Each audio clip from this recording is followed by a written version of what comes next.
Para comenzar esta sesión voy a introducir la idea que me llevó a pedirles que lean su material, subrayen la palabra que no hayan entendido, palabras, y que tengamos un rato dedicado a escuchar qué palabra no entendieron y procurar yo dar una definición, un sinónimo o incluso una explicación. La razón de que hagamos esto es porque tengo muchos objetivos profesionales. Uno de ellos es elevar el nivel de lenguaje hablado y escrito de todos mis alumnos. En general, los medios y los escritores actuales, sobre todo de ideología posmoderna, procuran bajar su nivel de lenguaje para ponerse a la altura de la gente. Y si bien todos pueden constatar que cuando yo doy una conferencia, una sesión o una explicación a sus preguntas, espero que todos puedan decir que han sido accesibles mis conferencias, mis explicaciones. De todas maneras, en sesiones especiales como esta, procuro elevar la varilla, como se le eleva la varilla a un saltador al que se está entrenando, o se le alarga la distancia a un saltador de longitud, o se le exige más velocidad, menor tiempo, a un corredor, o a un corredor de maratón, pues, que corra más kilómetros, ¿no? Eso es lo que vamos a hacer ahorita, elevar el nivel de lenguaje de todos. ¿Por qué?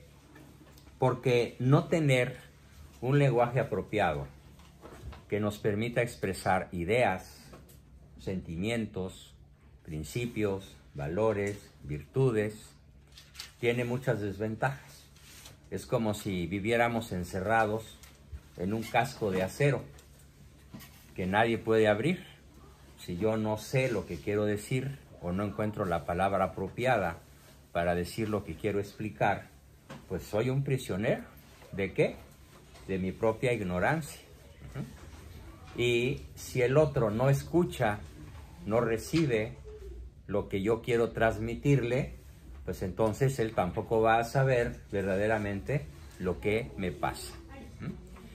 Voy a poner varios ejemplos de lo que sucede cuando uno no tiene el vocabulario apropiado para poderse expresar. El primer ejemplo que quiero poner es con una palabra que existe en el vocabulario español, castellano, y que tiene un origen griego y que se refiere a una virtud. Imagínense que ustedes son un equipo de fútbol o un equipo de cualquier deporte y al estar a punto de empezar el juego les digo: vamos, muchachos, a jugar con Eutrapelia. Y entonces ustedes me dicen: ¿qué no íbamos a jugar con Estados Unidos? Y les digo: no, porque Eutrapelia no es el nombre de un equipo, ni es el nombre de una muchacha, es el nombre de una virtud. ¿Y qué significa Eutrapelia? Es casi lo mismo que en inglés significa fair play. ¿Sí? O sea, fair play. ¿Sí? Fair play, juego limpio, juego noble, juego con alegría. Ajá. Todo eso significa la palabra Eutrapelia. Y así, desgraciadamente, hemos llegado a un momento en todos los países de la Tierra, pero particularmente en la cultura mexicana, hemos llegado a un momento en el cual, en la vida cotidiana, el que más usa 100 palabras. Los chavos analfabetas, o como yo les llamo chairos, pues usan como 30. Y la mayor parte de ellas son güey. Por eso cuando yo voy a un salón de clases de prepa y empiezo a escuchar cómo hablan, agarro la lista del grupo y empiezo: güey 1, güey 2, güey 3. Y cuando se molestan les digo: pues es lo único que estoy oyendo. ¿Qué onda, güey? Buenos días, güey. Ya me voy, güey. No, ¿qué onda, güey? Y no salen de ahí. Hemos reducido nuestra capacidad de expresión de una manera tan limitada, tan patética, que no podemos expresar lo que pensamos, ni lo que sentimos, ni lo que vamos a hacer. Es una primera limitante, el no podernos expresar. Y si no nos podemos expresar, fíjense la cadenita de esclavitud que se sigue. Si no nos podemos expresar con amplitud, con precisión, con calidad, el otro no nos va a conocer. Y si el otro no nos conoce, no le podemos pedir que nos ame. Porque solamente se ama a quien se conoce. Tampoco vamos a lograr, ¿sí?, que él nos conozca y por lo tanto no nos puede amar. Cuando se dice que la pareja tiene problemas de comunicación, incluso digamos que todas las parejas que me han visto esta semana me han dicho, cuando yo les pregunto, ¿por qué vinieron? ¿Qué les trajo por aquí a consulta personal? No, pues es que tenemos problemas de comunicación. ¿Sí? Y a la hora que yo hago el test o la batería de test para evaluar a la persona, me doy cuenta que hay multitud de palabras que, como no supieron su significado, no supieron dar una respuesta. Y al no dar una respuesta, pues yo me quedo como si nada hubieran hecho. Por lo tanto, tengo que guiar a la persona, tengo que explicarle a la persona, bueno, mira, vamos a hacer esto. Bueno, repasemos las preguntas y veamos qué entendiste. Si no entendiste lo que realmente la pregunta dice, entonces el test es inválido. Por lo tanto, elevar el nivel de comunicación, en síntesis, me permite conocer al otro y me facilita que el otro me conozca a mí. Un tercer motivo para poder elevar nuestro nivel de vocabulario, nuestro nivel de comprensión de nuestra propia lengua, es algo verdaderamente maravilloso y que les recomiendo a todos. Un cerebro que se mantiene activo mediante la lectoescritura y el pensamiento abstracto es un cerebro que nunca va a envejecer. Los más grandes escritores de la Tierra, de la historia universal, Dostoyevsky, Tolstoy, Miguel de Cervantes, el francés Corneille, ¿sí?, el inglés Dickens, el ruso, ya los dije dos, Dostoyevsky, Tolstoy, Shakespeare, el inglés, ¿sí?, generalmente sus obras cumbre las escribieron ya de edad avanzada. Y entonces uno podría pensar cómo es posible que personas de edad avanzada puedan escribir tan bien y expresarse de una manera tan amplia, tan profunda, tan maravillosa, pues porque siempre usaron su cerebro para expresarse y para escuchar. Fíjense, Miguel de Cervantes para escribir El Quijote utilizó casi 30,000 palabras, pero tampoco él las tenía todas consigo, porque el castellano tiene como 300,000 palabras. Entonces, en la medida en la cual no utilizamos un lenguaje amplio, profundo, rico, bien redactado mentalmente o físicamente cuando se escribe, es un cerebro que va a envejecer a gran velocidad. ¿A quién le gusta envejecer? ¿O a quién le gustaría conservar un cerebro lúcido, ágil, con buena memoria, con buena atención, con estado de alerta, con una gran capacidad de atención a los 90 años? ¿Sí? Así murió mi papá, de un poco más de 90, con un cerebro extraordinariamente lúcido, porque siempre lo usó. Por cierto, aquí les quiero contar un chiste para que no estén tan solemnes y lo tomen de buen humor. En Berlín se hizo una exposición de cerebros, ¿sí?, y estaban a la venta ciertos modelos de cerebro. Entonces llegaba el público y veía cerebro tipo Einstein, $10. Cerebro tipo indígena de la Sierra Fulana, $1,000. Y así había muchos precios para diferentes cerebros. Cerebro de un premio Nobel, $5,000. Y así, cerebro de un mexicano, $1,000,000. Y todo el mundo asombrado. ¿Cómo que el cerebro de un mexicano, $1,000,000? A ver, señor guía, explíquenos por qué está nuevecito. Nunca lo usó. Entonces, Bueno, si no lo usamos, pues está nuevecito, nada más que en vez de ser un cerebro que no envejece, ya es. En realidad eso no es más que un chiste, pero la verdad es que si no usamos el cerebro, no es que esté nuevecito, la verdad es al revés. Un cerebro que no se usa, envejece. Así, literal. Pierde conexiones, pierde memoria, pierde atención, pierde foco, pierde capacidad de expresión, ¿sí? Y en cuántas veces, incluso algunos que me han ido a ver, están tratando de expresar lo que piensan o lo que sienten, y no es que sean tartamudos, es que les falta la palabra para decirla de la manera correcta e insertada en un enunciado adecuado, ¿sí? Y que pueda transmitir nuestros pensamientos, nuestras emociones, nuestros sentimientos, valores, creencias, etcétera. Y esto para una persona que tiene hijos, ¿sí? Y sobre todo hijos en edad de educar, ¿cómo le transmites ideas, conocimientos, principios, valores que no sabes expresar? Y luego recurrimos como le dije yo, le pregunté hoy en la mañana a una persona, ¿por qué le dices a tu hijo eso? Me contestó, pues porque se lo puedo decir, porque se lo tengo que decir. No, pero dame una razón. Pues no sé, pero así es. Ahora imagínense a ese señor frente a su hijo, que le diga, no te lo puedo explicar, pero así es, ¿sí? ¿Cuál le va a ser la reacción del hijo?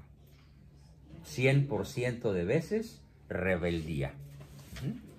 Bien, entonces, con todas estas ventajas, más una extra, la persona que tiene un amplio vocabulario puede estructurar lapsos, no se dice lapsos de tiempo, ¿sí? No se dice círculo redondo, ya con la palabra lapso es suficiente. Puede estructurar lapsos en donde se divierta gratis, basta con abrir un libro, basta con leer con atención. Y una siguiente idea es la siguiente: cuando una persona realmente tiene el hábito de leer, puede leer 2, 3, 4 o más horas sin cansarse y sin que le dé sueño. Y si le pregunto, ¿qué leíste? Me puede repetir lo esencial de lo que leyó sin volver a tener que leer.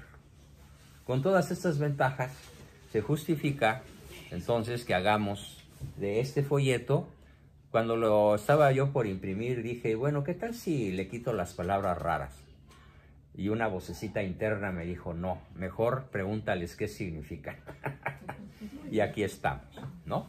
Así que vamos a dedicar unos minutos para que empiecen las preguntas. ¿Quién me dice una palabra que no haya entendido? Escucho. Por supuesto, puede haber alguna que yo mismo dude o no sepa, y para eso les voy a hacer una doble recomendación. No la busquen en Wikipedia ni en Google. Hay una mucho mejor forma de saber qué significa. Ojalá consigan, si no lo tienen, un programa de Microsoft que se llama Word, ¿sí? Word en español. La ventaja de Word es que tiene un chorro de idiomas. Se puede escribir en inglés, en francés, en español y hasta en chino, ¿no? Pero bueno, un Word en español. Y abren una hoja de un documento nuevo y ahí escriben la palabra que no entiendan. Y automáticamente y la barren con el ratón o con el dedo, barren la palabra y se van al comando de sinónimos. Y en la palabra de sinónimos les va a desplegar 5, 10, 15, más 30 incluso palabras que explican lo que no hayan entendido. Entonces, una excelente forma de adquirir un vocabulario nuevo es escribir la palabra en Word y buscarla en sinónimos. ¿Correcto? También, en menor grado, de vez en cuando, Wikipedia tiene buenas ideas y nos saca como tumbaburro de algunas dudas. Pero más que nada es eso que les estoy explicando. Bien, ¿quién me dice la primera palabra que no haya entendido? Órficas. Órficas. Viene de Orfeo. Y Orfeo es un dios o semidios de la mitología griega. Y es una forma de concebir la vida, la tradición órfica de Orfeo. Ujú. Y este folleto está diciendo que no vamos a utilizar, que no nos vamos a basar en la tradición órfica, plotínica, de otros autores, sino que vamos a utilizar un enfoque muy moderno, un enfoque nuevo, que en un rato más voy a explicar de qué se trata, para procurar resolver en la mente de todos el problema de la inmortalidad del alma. Otra palabra. Pitagórica. Viene de Pitágoras. Uh-huh. Pitágoras fue un matemático griego de la antigüedad.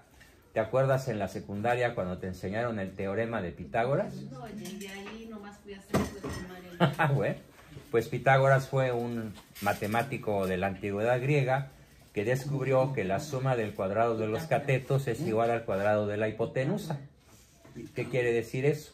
Que si tú tienes un triángulo y sabes cuánto mide esto y cuánto mide esto, sin tomar medida a esto, lo puedes saber. Si sumas el cuadrado de esto más esto, igual a esto. Para construcción, para albañilería, para ingeniería, para hacer un mueble, el saber los teoremas de Pitágoras te resuelve de golpe infinidad de problemas. Entonces está en la matemática. No vamos a usar la matemática, pero sí es necesario para entender bien el problema de la inmortalidad del alma. Vamos a tener que utilizar algunos procedimientos mentales que nos facilitan mucho las matemáticas. Las matemáticas son maravillosas porque nos enseñan a pensar. Una persona que tiene cálculo mental, bueno, yo me acuerdo cuando estaba en secundaria y que nos hacían, el maestro empezaba 4 más 2 por 6 entre 5 por 40 más 1000. Y los que lográbamos seguir el discurso matemático, bueno, teníamos una memoria y una capacidad de aprendizaje muy superior al que se atoraba a la segunda pregunta. Ni siquiera pasaba del 2 más 2. ¿Por qué? Pues porque no tenía voluntad para desarrollar una de las facultades mentales superiores, que es el pensamiento matemático. El pensamiento matemático nos da precisión, nos da foco, nos da atención, nos da estado de alerta, y si lo aplicamos a la vida diaria nos permite resolver infinidad de problemas. Muy bien, ¿alguna otra pregunta? ¿Alguna otra palabra? Cognoscente. Cognoscente. Muy bien. Cognoscente viene del cognoscere, del conocer, del conocimiento. Entonces, el sujeto cognoscente se refiere a la persona que está conociendo algo. En este momento, todos ustedes son personas cognoscentes, ¿sí? ¿Sí? Están enfocadas a conocer algo. Eso quiere decir cognoscente. ¿Qué más? Platónica. Platónica. Platónica es la escuela que se deriva del pensamiento de Platón. Platón fue uno de los 3 filósofos griegos más importantes de la antigüedad: Sócrates, Platón y Aristóteles. A mí Platón no me parece tan importante ni tan sabio como los otros dos, pero cuando menos tuvo el mérito de escribir los diálogos, en los diálogos de Platón, la mayoría de las maravillosas enseñanzas de Sócrates. En cierta forma, los argumentos que hoy vamos a manejar incluyen un pensamiento socrático, pero no incluyen propiamente un pensamiento platónico. ¿Por qué Platón pensaba? Bastante calenturientamente, pensaba que había una especie de cueva en donde habitaban todas las almas de los posibles habitantes de la Tierra, y que un día íbamos a venir a la Tierra después de haber estado en esa cueva, y que en la vida la inteligencia la teníamos gracias a que recordábamos lo que habíamos aprendido en esa cueva. Evidentemente, pues es una fantasía mitológica. La realidad es que antes de existir en la pancita de mamá y nacer a la luz, cuando ella nos da a luz, ¿sí? Evidentemente nunca antes habíamos existido. La existencia de la persona empieza en el momento de la concepción, nunca antes. No tenemos otras vidas anteriores. Cuando alguien me dice, es que yo en mi otra vida, luego saco mi tarjeta de psiquiatra, ¿no? Te falta un tornillo o toda la tornillería completa. Nadie existió antes de la vida actual, ¿correcto? Existía en la mente de Dios. Dios ya sabía que te iban a concebir, como dice el Evangelio. Desde antes de que fueras concebido, yo te conocí. ¿No? Pero ese es en otro plano. ¿Otra palabra? Plotiniana. De Plotino, otro filósofo, en este caso no griego, sino romano, latín. ¿Sí? ¿Qué más? Ontológico. Muy bien. Esto es una palabra fascinante. Ontológico viene de la palabra ontos, que en griego significa el ser. Entonces, ¿qué es la ontología? Es la ciencia que estudia al ser. La ontología es una parte de la filosofía y se ocupa de estudiar al ser. ¿Cuáles son las tres características que tiene todo, las cuatro características que tiene todo ser? Un átomo es un ser, una pulga es un ser, una mosca es un ser humano es un ser, Dios es el ser de seres, el ser, con S mayúscula. Todo ser tiene cuatro características y estas cuatro características fueron descubiertas, pensadas, analizadas y transmitidas por la ontología. ¿Cuáles son esas cuatro grandes características de todo ser que se llaman los trascendentales del ser? ¿Cuáles son? Todo ser es uno. Uno. Todo ser tiene unidad. ¿Sí? Una bacteria es una unidad. Dios es una unidad. Yo soy una unidad. Ajá. Un átomo es una unidad. Una célula es una unidad. Entonces, el ser tiene unidad. Pero tiene otras tres características todavía más contundentes. ¿Cuáles son? Todo ser es bello. Todo ser es bueno y todo ser es verdadero. El alma que hoy vamos a estudiar es un ser. Y el ser es uno, bueno, bello y verdadero. Eso quiere decir lo que estudia la ontología, la ciencia que estudia al ser. Ojo, la psicología estudia la forma de comportarse. Por eso la psicología es una ciencia del comportamiento. Pero la ontología no estudia el comportamiento. La ontología estudia la esencia de los seres. ¿Sí? Por ejemplo, sabemos que varón y mujer nos creó.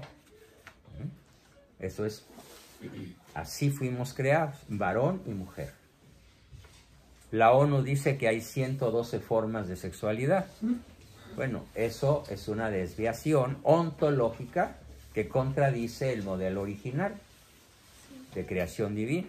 No hay 112 maneras de vivir la homosexualidad. Hay 2 maneras de vivirla y en todo caso 110 enfermedades. 110 desviaciones sexuales. Por cierto, hoy una triste noticia que me hizo enfurecer es que la Organización Mundial de la Salud sacó de la lista de enfermedades mentales a las personas transgénero. Ya no es una enfermedad cortarse el pene y ponerse una vulva. Ya no es enfermedad ponerse unas boobies cuando eres varón.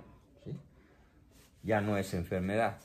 Y siempre desde que estas conductas se dieron, se llamaron disforia de género. Es como si en estos momentos decretásemos que ya no es enfermedad la tuberculosis.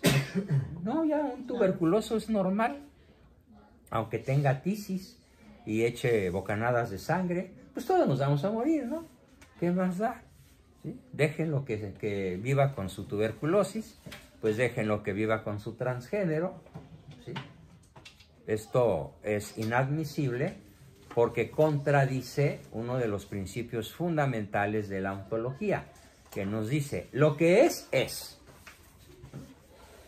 No puede ser y no ser al mismo tiempo. Una persona no puede ser al mismo tiempo varón y comportarse como mujer. ¿Sí? No puede decir, es que yo soy una niña en el cuerpo equivocado. La ontología le va a decir, no, eres una niña, ¿no?, aunque te percibas como varón. Y eso es una enfermedad. Y ahí se juntan la psicología realista y la ontología para decirnos que no hay un niño dentro del cuerpo de una niña, sino una enfermedad mental. ¿Sí? Ya sé que se van a enojar millones de personas cuando escuchen esto, pero sorry, la verdad no peca, pero como pica. ¿Sí? Otra palabra. Gnóstica. Gnóstica. El gnosticismo es una postura filosófica que niega a Dios. Los gnósticos niegan que podamos tener acceso al conocimiento de Dios. ¿Otra palabra? Arguirá. Arguirá. Arguirá. Es un futuro del verbo arguir. ¿Qué significa arguir? Alegar. Como argumento. Es un argumentar, ¿sí? Discutir. Entonces tu marido arguyó, ¿eh? Y tú le rearguiste. Y pelearán a 10 rounds, ¿no? Sí. Cada uno con sus argumentos. ¿Sí? ¿Otra palabra? Paralogismo. Paralogismo. Es una falsa analogía. Hay analogías que son muy justas. Una analogía es una similitud. ¿Sí? Un paralogismo es una similitud falsa, aparente, no es real. ¿Sí? Otra. Planárido. Planárido es un gusano. Es como una sanguijuela. Los planáridos son gusanos aplastados. Si los ves de ladito, de perfil, parecen una rayita. Y si los ves por encima, pues son una manchota, ¿no? ¿Ok? ¿Qué más? Premisa. Premisa. La premisa es la parte esencial, la parte primaria de un silogismo. Hay silogismos que son sofismas. Por ejemplo, premisa número 1. Tú tienes orejas. Se llama premisa. Tú tienes orejas. El burro tiene orejas. Luego tú eres burro. ¿No, sí? Según los sofistas, ¿sí? Según los sofistas, a ver, un sofisma que ahorita tiene a México hundido en la miseria. El presidente nos regala dinero. Premisa número 1. Premisa número 2. Yo resuelvo necesidades urgentes con ese dinero. Conclusión, es el mejor presidente que hemos tenido. Pues es falsa, porque ese dinero no está haciendo que la persona se valga por sí misma, no está haciendo que los empresarios quieran invertir, no está creando progreso y riqueza para el país. Estamos en punto cero, en recesión, pero como la gente se traga cualquier premisa, como esa de que si tienes orejas y el burro también, tú eres burro, pues así se traga la inmensa mayoría de la gente conclusiones falsas a partir de premisas verdaderas. Es verdad que el burro tiene orejas, es verdad que tú tienes orejas, pero eso no te hace burro, porque son dos premisas particulares. Son como tipo conclusiones. No, Sacar conclusiones de no, algo. no es lo mismo una premisa que una conclusión. La premisa sirve para sacar conclusiones, ¿sí? Pero si tus premisas son particulares, fíjate, es particular, se refiere solo a las orejas de una persona y se refiere solo a las orejas del burro. Son dos premisas particulares. No se puede sacar una conclusión universal. Porque tampoco se podría decir, tú tienes orejas, el burro tiene orejas, luego el burro es persona. Entonces, las premisas sirven para hacer proposiciones. ¿Sí? Vieja, mujer, tú nunca me atiendes. ¿Sí? Premisa número 2. Te importo poco, atiendes más a tu mamá, luego no me quieres, luego ya me voy. ¿Sí? ¿Con quién te vas? Pues con la que sí me atiende. Hay que tener mucha capacidad de argumentación, de arguir con premisas verdaderas y con premisas que, para sacar conclusiones universales, las premisas, cuando menos una de las dos, tiene que ser una proposición universal. Bien, siguiente pregunta. Leucipo. ¿Es con L mayúscula? Sí. Sí, es una persona, es el nombre, un nombre propio. Ya, en estos momentos no recuerdo quién fue Leucipo, pero eso sí lo pueden buscar. Que alguien me diga quién fue Leucipo, porque aquí sí mi memoria no me alcanzó. ¿Y explícito? Explícito. Explícito quiere decir que no está oculto. Por ejemplo, tú puedes tener una conducta implícita y una conducta explícita. Una conducta implícita es que tu marido llega en la noche o cuando llegue y tú de modo implícito le haces sentir que no lo quieres. ¿Qué es de modo implícito? Que tu conducta demuestra, aunque no digas nada, que no te interesa tu marido. Pero si le dices, lo volteas a ver y le dices, no te quiero, qué mal que ya llegaste, ahueca el ala. O conoces de fútbol, ¿por qué, vieja? Despeja.